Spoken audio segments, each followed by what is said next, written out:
the biggest lie they sold you about relationships? I have 10 minutes. Let's talk about it.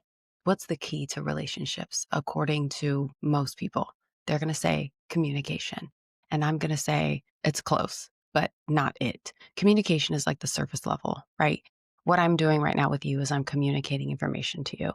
And when people think of communication, they think of words. However, there's a deeper thing happening when we communicate. The first thing that communicates is the body. The body speaks before the words ever come out.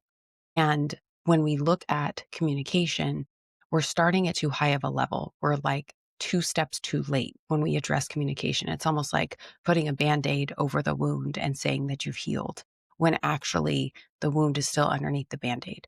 So take a step back, because this is not about communication. This is about emotional regulation. And I would tell you that the number one thing in relationships is emotional regulation. Now, why do I say that? Because every bit of communication that we ever produce through us has to go through the filter of our mind and the filter of our beliefs and the filter of our body, which means that if somebody is not able to regulate themselves, they will communicate in ways where their words are saying one thing, but their body and their tone and their demeanor is saying a totally different thing. Now, we call this communication, but in reality, what we're looking at is we're looking at defense mechanisms, we're looking at insecurity, we're looking at anger and frustration that hasn't been processed. And let me ask you, have you ever been in a conversation with someone where it's getting a little heated, and that other person, or maybe you've done this, where you start bringing up stuff that happened years ago? You're having an argument about one thing that just happened, and then somehow, some way, you list all the things that have happened, right, ever since you've met this person. And I know that I've done this before in the past. And what's happening there, what that's telling me, is that I haven't actually processed all the other stuff that I'm listing out to this other human that I'm interacting with. And I haven't processed it within myself. And what that means for me is that I'm not regulated around it. I'm not clear on it. So it's coming through me in a way that is muddled and that is not really effective, because I might be saying words that are accurate, but my body and my tone are not congruent with the message that I'm trying to communicate to this other person, which means that my unprocessed emotions are going to activate the defense mechanisms in that other person. And while that how the other person receives the information is not fully my responsibility, it is my responsibility to get congruent in my communication. And that means regulate my emotions first. So what this looks like in real time is to tap into the body. How does my body feel? Where am I experiencing sensation? Where am I experiencing the tightening of muscles, or the nausea in my stomach, or the scrambling in my head? And what is that? Is that anxiety? Is that frustration? Is that joy? What is the emotion that's moving through me? And can I name it? That's step one. What's the emotion that's moving through me, and can I name it? Right? And I invite you to hop online and look up an emotions and feelings chart, because most people go to the big four, which is sad, happy, anxious, right? Like these big sort of swipe emotions, when really there's tons of emotions and distinctions between each emotion. So go look up that chart and start to use it for yourself, and start to identify specifically the emotion that you're feeling in your body, right? Because that's your first clue about what's going on. Once you've identified the emotion, you can ask, what is that about? What is that about? Am I perceiving this as though my mother is talking to me? Am I being transported back to childhood in this interaction? Am I receiving this as if my father is talking to me? Am I being, again, transported back to childhood? What is it, right? The next question is, what story am I writing in my brain? Because as humans, we are expert story writers with all of the data that we collect, right? All of the data that we collect in terms of perception we write a story about it. I'll give you an example of this. Somebody was sharing with me that they were scrolling through Instagram and they were like, this person looks so happy. Their life is so good.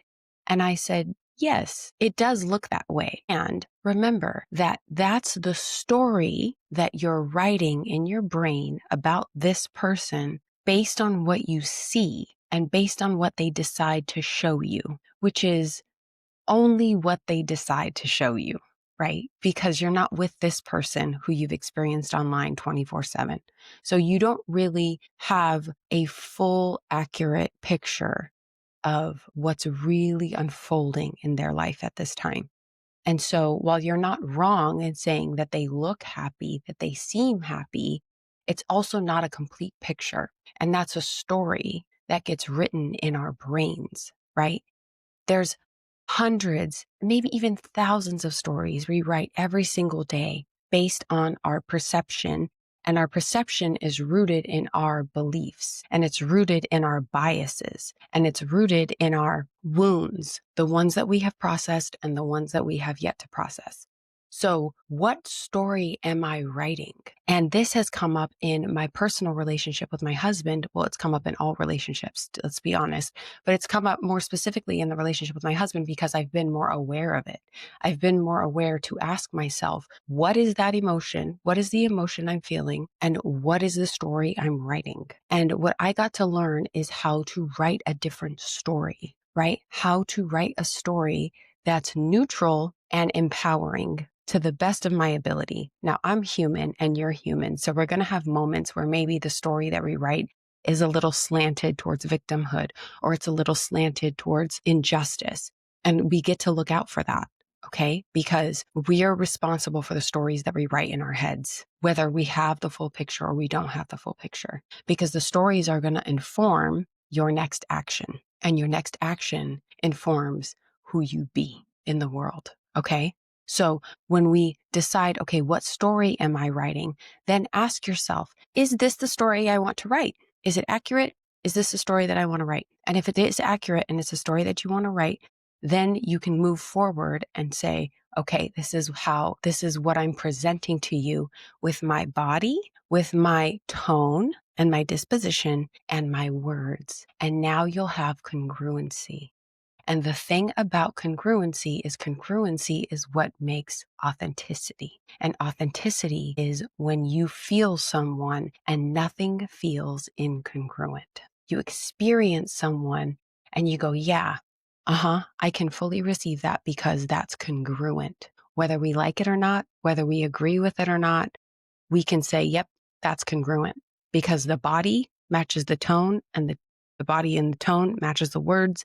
And so the sentiment and the communication is very clear because that person is regulated. Okay. It's regulated, and communication is a loop of giving and receiving. And when we can be regulated, we can receive accurately and we can give accurately. Right? So if I can receive that this person is giving me feedback and I can receive it and let it land in me and then respond, not react, but respond congruently, now there's a space for authentic and effective communication with this other person. And the bonus thing that I will offer to you here is that most people struggle with communication and regulation because they're attached to an outcome. They want this interaction to produce a specific outcome. Now, that outcome is often a feeling. They want to feel some type of way when they walk away from this interaction, and they want to feel some type of way while they're in this interaction. And a lot of times that outcome is not expressed. Okay. So you might want to interact with somebody and experience joy. And then you present something and you're met with this other person who's not in a place of joy, who doesn't respond in the way that you desire. So that sort of can, if we're not in our conscious awareness and we're not present in this interaction and we're attached to an outcome, now there's this trigger that happens because one person A comes in and says, I want joy, but they say that to themselves. They don't let the other person know that. They say that to themselves. And when they're not met with that, when person B does not meet them there, they get upset. right? Now they feel wronged, they feel slighted, right? It's the wound of injustice.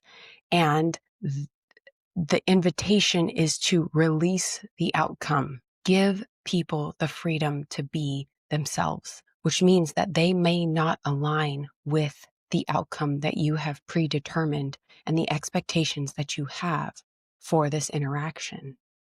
And in that moment, who do you choose to be? Right? So regulate yourself, source the emotion, identify it, ask yourself what it is, what story are you writing, and then choose how you're going to respond. Okay? And see how it works. I love you so much. I'll see you soon.